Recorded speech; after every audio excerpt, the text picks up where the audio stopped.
Ano nga ba ang pinakasulit na tablet sa 10K? May tatlo tayong malakas na options ngayon, si Tecno Megapad 11, Infinix XPad at Itel Vista Tab 30 Pro. Well, lahat sila may SIM slot, malaking display at Helio G99 processor. Pero alin nga ba ang pinaka-worth it para sa'yo? Yan ang nga alamin natin sa video na to, kaya oras naman para sa sulit na tablet.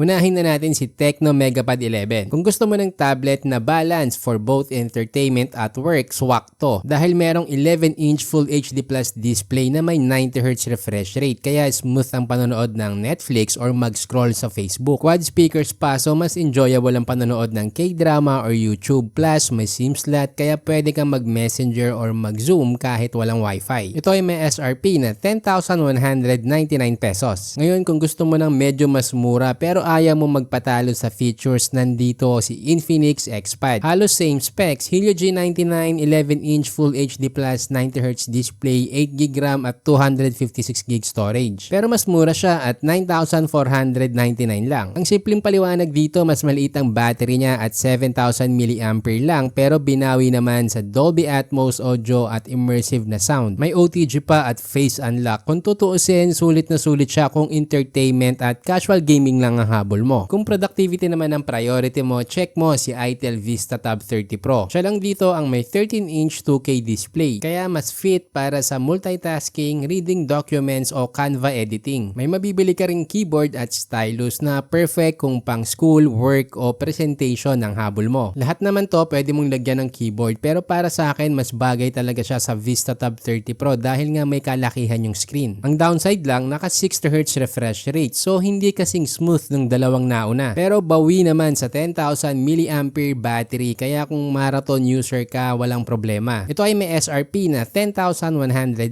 pesos. Kung tutuusin, bawat tablet ay may sariling highlight at downside. Kaya ang tanong lang talaga, alin ang maswak sa'yo dito? Okay, ganito yan. Kung mahilig ka sa movies, YouTube at casual gaming, bagay sa'yo ang Tecno Megapad 11. Dahil nga solid yung display at naka-quad speakers. Kung gusto mo naman ng budget friendly pero rich pa rin sa features, Infinix XPad ang best pick mo. At kung school o work productivity ang target mo, lalo na kung kailangan mo ng stylus at keyboard, swak ang Itel Vista Tab 30 Pro. At para sa akin, eto din ang pipiliin ko. Ang pinaka takeaway dito, wala talagang one size fits all. Kasi ang tunay na sulit, depende sa lifestyle at gamit mo. Kaya ikaw, alin sa tatlo ang mas swak sa'yo? Paki-comment naman sa baba. At dito sa Tech You Know, naniniwala kaming maraming magagandang tablets at smartphones. Pero mas mahalaga pa rin na alam mo kung paano mo ginagamit ang device mo, anong behavior mo at anong lifestyle mo. Dahil ang tunay na sulit, iba-iba para sa bawat tao. Nilagay ko na rin sa description ang official links kung saan mo ito mabibili. Meron din kaming exclusive FB group na smartphone tips kung saan personal ka naming tutulungan pumili ng best smartphone for your budget. At kung nakatulong sa'yo ang video na to, mag-subscribe ka na.